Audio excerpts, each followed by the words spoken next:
What in the wide, wide world of sports is going on here? Is the heat getting to you guys? This has got to be the worst tail strike in aviation history. A Boeing 777 out of Italy, Latam Airlines. Man, just creamed it. Reminds me of my favorite old Stanley Steamer carpet cleaning commercial when the boy wants to show mom Toby's new trick. Here's the details on the Aviation Herald. A Latam Brazil Boeing 777-300 registered Papa Tango Mike Uniform Golf performing flight as Latam 8073 from Milan to Sao Paulo departed Malpensa's runway 35 left, but struck its tail onto the runway surface during rotation. The aircraft climbed out safely, stopped the climb to 5,000 feet, entered a hold, and then later climbed to 6,000 feet while dumping fuel. And the aircraft returned to Milan for a safe landing about 75 minutes after departure. And that has got to be a record amount of dust and debris left behind a tail strike, the biggest tail strike I've ever seen. Now, if we go back and look at the timing on this, we can get a pretty good idea of probably what happened. When you rotate a big airplane like the Boeing 777, you do everything deliberately and slowly. And you rotate the aircraft at V1 rotate speed, assuming you've got the correct speeds in there, at a rate of about 2 to 2.5 degrees per second. So it takes you a good 4 seconds to raise the nose up to the proper attitude for takeoff, which is about 7 degrees or so. On the Boeing 777-300ER, you're going to hit the tail at about 10 degrees. So yeah, the tail gets very close to the runway, and on some of the Boeing 777-300ERs, there is a tail strike indicator, but this one was such a bad tail strike, I'm sure everybody knew about it.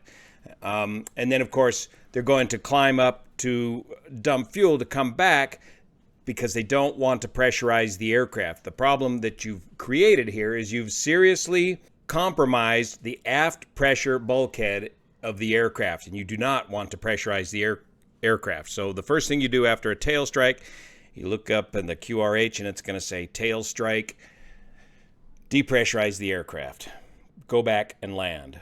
Major inspection, major damage to the aircraft. Now let's go back and look at this timing. This is in real time here. We can look at the little time second indicator here. And if you begin a rotation right there and hit the tail right there, that is just a matter of a little over 2 or 3 seconds. He's over-rotating the aircraft about twice as fast as you're supposed to. So 1/1000, 2/1000, bam! That should have been more like a 4 seconds and not nearly that nose high.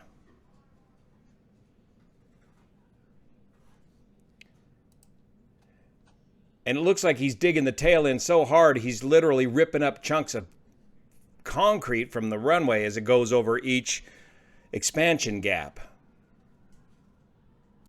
So investigators are going to have to determine why this pilot over-rotated so quickly. All this will be on the flight data recorder. All the pilot inputs, all the angles, all the speeds put into the FMS. Were those speeds put in correctly? Normally, these numbers are automatically loaded with the load closeout, but they can be overridden by the pilot or the first officer.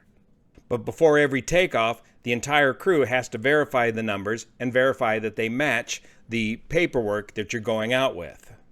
Another quick cross-reference is your 80-knot check of the airspeed indicators. At 80 knots, you verify that both airspeed indicators are indicating 80 knots. And that should take you from brake release to 80 knots about 20 seconds. If you had a grossly misset power setting for takeoff, you might catch that at that acceleration check speed. Investigators will also be looking at his location here on the runway. How close was he to the end of the runway? Did he get some sort of panic reaction thinking he was too close to the end of the runway and needed to rotate all of a sudden? We don't know. Once we get more details, we'll let you know. Thank you so much for your support of this channel, especially the folks over on Patreon that make this content possible. See you here. Don't do this. It's hard on the airplane and it scares the passengers.